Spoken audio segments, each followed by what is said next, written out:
നമസ്കാരം. Raf talk ഫുട്ബോളിലേക്ക് അവർക്കും സ്വാഗതം. ബ്രസീലിയൻ യുവ സെൻസേഷൻ എസ്റ്റവായോ വില്യൻ ചെറിയ പ്രായത്തിലേ അറിയപ്പെടുന്ന മെസ്സിഞ്ഞോ എന്ന പേരിലാണ്.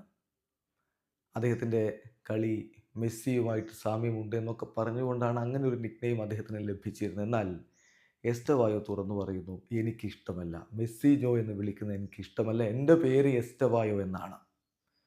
ഇപ്പോൾ പോല ഡിയോറോ പുരസ്കാരമൊക്കെ അദ്ദേഹം നേടി. ESPN അദ്ദേഹത്തിൻ്റെ വാക്കുകൾ റിപ്പോർട്ട് ചെയ്യുന്നത് അദ്ദേഹം പറയുന്നു, ഹോണസ്റ്റ്ലി എനിക്ക് ആ നിക്നെയിം ഇഷ്ടമല്ല, മെസ്സിഞ്ഞോ എന്ന് വിളിക്കുന്നത് ഇഷ്ടമല്ല. ആളുകൾ എന്നെ മെസ്സിഞ്ഞോ എന്ന് വിളിക്കുന്നത് ഞാൻ ഇഷ്ടപ്പെടുന്നില്ല. കാരണം എൻ്റെ പേര് എസ്റ്റവായോ എന്നാണ്. എനിക്ക് എസ്റ്റവായോ ആയാൽ മതി എന്നാണ് അദ്ദേഹം പറഞ്ഞത്. വിശദമായിട്ട് അതിൻ്റെ കാരണം കൂടി അദ്ദേഹം പറയുന്നുണ്ട്. ഞാൻ കുഞ്ഞായിരുന്ന സമയത്ത് തന്നെ പലരും എന്നെ മെസ്സിഞ്ഞോ എന്ന് വിളിക്കുന്നുണ്ട്. ഞാൻ തുറന്നു പറയുകയാണ്, എനിക്കത് ഇഷ്ടമല്ല. 10 വയസ്സുള്ള സമയത്ത് ക്രുസൈറോ ബേസിൽ വെച്ച് അങ്ങനെ ഞാൻ വിളി കേട്ടിരുന്നു. പിന്നീട് അത് ആ രൂപത്തിൽ വളർന്നു. എന്തായാലും ഈ കമ്പാരിസൺസ് ഉണ്ടല്ലോ, മെസ്സിയുമായിട്ടും മറ്റുമൊക്കെയുള്ള കമ്പാരിസൺസ് അതെനിക്ക് ഇഷ്ടമല്ല, അത് ഞാൻ ഇഷ്ടപ്പെടുന്നില്ല.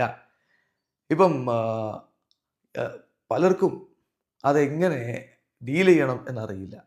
തീർച്ചയായിട്ടും അത് ക്വയറ്റ് ഡിസ്റപ്റ്റീവ് ആയിട്ടുള്ളൊരു കാര്യമാണ്. 17 വയസ്സാണ് എനിക്ക് പ്രായം. ഈ ഒരു സമയത്ത് ഇങ്ങനെയുള്ള ക്രിറ്റിസിസങ്ങൾ കേട്ട് അല്ലെങ്കിൽ കമ്പാരിസൺസ് കേട്ട് സമയം പാഴാക്കാൻ ഞാനില്ല. ഞാൻ വളരെ ഹാപ്പിയാണ്. ഞാൻ ഫുട്ബോൾ കളിക്കുന്നത് ഇഷ്ടപ്പെടുന്നു. എനിക്ക് എൻ്റെ ലൈഫ് ഏറ്റവും നല്ല രൂപത്തിൽ എൻജോയ് ചെയ്ത് പോവേണ്ടതുണ്ട്. ഫുട്ബോൾ എൻജോയ് ചെയ്ത് പോവേണ്ടതുണ്ട്. എനിക്ക് എസ്റ്റവായോ ആയാൽ മതി.